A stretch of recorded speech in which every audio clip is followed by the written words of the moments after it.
आज आपण लहानांपासून ते मोठ्यांपर्यंत सगळ्यांनाच आवडणारे आणि वर्षभर टिकणारे पांढरे शुभ्र बटाट्याचे वेफर्स बघणार आहोत. वेफर्स बनवताना सगळ्यांना येणारा प्रॉब्लेम तो म्हणजे वेफर्स काळे पडतात, पिवळे होतात, काहींचे तळल्यानंतर लाल होतात. तर हा प्रॉब्लेम होऊ नये त्यासाठी मी या व्हिडिओमध्ये काही टिप्स सांगितलेल्या आहेत, त्यामुळे व्हिडिओ शेवटपर्यंत बघा.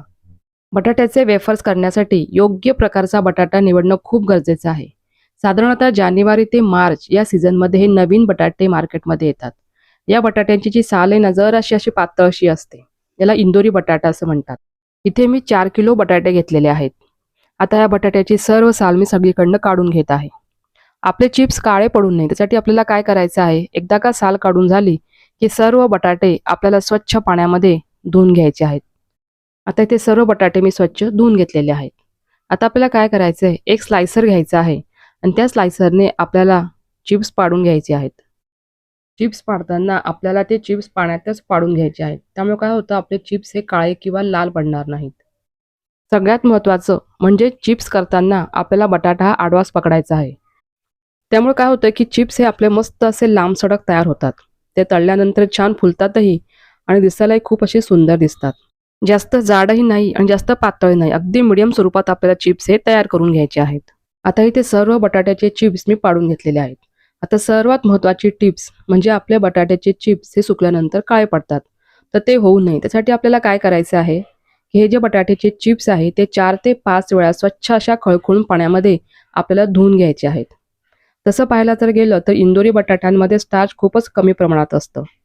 पण ते चिप्स आपले काळे पडू नये म्हणून आपल्याला ही प्रोसेस करणं खूप महत्त्वाची आहे. आता हे सर्व चिप्स मी 4 ते 5 वेळा स्वच्छ अशा पाण्यातनं धुवून घेतलेले आहेत. जराही फेस या पाण्यामध्ये राहिलेला नाहीये. अगदी पांढरं शुभ्र स्वच्छ असं पाणी तुम्हाला या व्हिडिओमध्ये दिसत असेल. आता आपल्याला काय करायचं आहे, की एक तुरटीचा तुकडा घ्यायचा आहे आणि तो तुरटीचा तुकडा या पाण्यामध्ये आपल्याला 5 ते 6 वेळा असं गोल गोल फिरवून घ्यायचा आहे. तुरटीचा तुकडा फिरवल्यामुळे काय होतं, की चिप्स जे आपले ते लूज पडत नाही, ते कडकच्या कडक राहतात. आता इकडे मी कुकरमध्ये पाणी ठेवलेलं आहे. पाणी थोडंसं गरम झालं, की त्याच्यात आपण पुन्हा तुरटी 5 ते 6 वेळा फिरवून घेणार आहोत. त्यामुळे काय होईल, आपले जे चिप्स आहेत ते पांढरे शुभ्र असे तयार होतील. ते तुटणारही नाही आणि शेवटपर्यंत ते कडक राहतील. एकदा का पाणी गरम झालं, की इथे मी अर्धे चिप्स हे कुकरमध्ये टाकून घेतलेले आहे.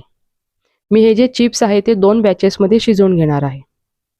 आता इथे मी चवीनुसार 1 चमचा मीठ टाकलेलं आहे. मीठ टाकताना थोडं बेताचंच टाकायचं, कारण चिप्स जे आहे ते आपल्याला इथे जर जास्त दिसत असले तरी सुकल्यानंतर ते खूप कमी प्रमाणात तयार होतात. बटाट्याच्या चिप्स फक्त आपण 5 ते 7 मिनिटं शिजवून घेणार आहोत. एकदा का पाण्याला एक उकळ आली की आपण गॅस लगेच बंद करायचा आणि सर्व चिप्स हे 2 ते 3 मिनिटं असं खालीवर करून हलवून घेणार आहोत. आता आपण चेक कसं करणार, चिप्स आपण असं फोल्ड करून बघायचं. चिप्समध्ये असा एक प्रकारचा लवचिकपणा यायला पाहिजे. कितीही चिप्स आपण जर फोल्ड करून बघितलं तरी ते तुटत नसेल तर आपले चिप्स हे परफेक्ट प्रमाणात शिजले गेलेले आहेत. चिप्स जर जास्त प्रमाणात जर शिजले गेले तर ते चिप्स सुकल्यानंतर लगेच पिवळे पडतात. त्यामुळे चिप्स फक्त आपल्याला 5 ते 7 मिनिटात शिजवून घ्यायचे आहेत. आता सगळ्यात महत्त्वाचं म्हणजे हे सर्व चिप्स आपण ह्या गरम पाण्यातनं काढून एका चाळणीमध्ये निथळून घेणार आहोत. कारण हे पाणी गरम असल्यामुळे ते पटकन आपल्याला काढून घ्यावे लागतात. आता सर्व चिप्स मी एका चाळणीमध्ये काढून घेतलेले आहेत. आता आपल्याला काय करायचं आहे, घरामध्येच हे सर्व चिप्स एका कॉटनच्या कपड्यावर किंवा एका बेडशीटवरती सर्व चिप्स आपण टाकून घेणार आहोत. हे चिप्स आपल्याला डायरेक्ट उन्हात टाकायचे नाही आहेत. मी 1 दिवस फॅन खालीच हे सर्व चिप्स सुकवून घेतलेले आहेत आणि मग दुसऱ्या दिवशी मी हे उन्हात टाकून सुकवून घेतलेले आहेत. मस्त असे पांढरे शुभ्र वेफर्स माझे तयार झालेले आहेत. इकडे मी तेलसुद्धा गरम करायला ठेवलेलं आहे आणि तुम्हाला चिप्स मी तळूनसुद्धा दाखवते. तुम्ही बघू शकता की आपले चिप्स हे तळल्यानंतर जराही लाल पडलेले नाही आहेत. मस्त डबल फुललेले आहेत आणि पांढरे शुभ्र असे वेफर्स आपले तयार झालेले आहेत.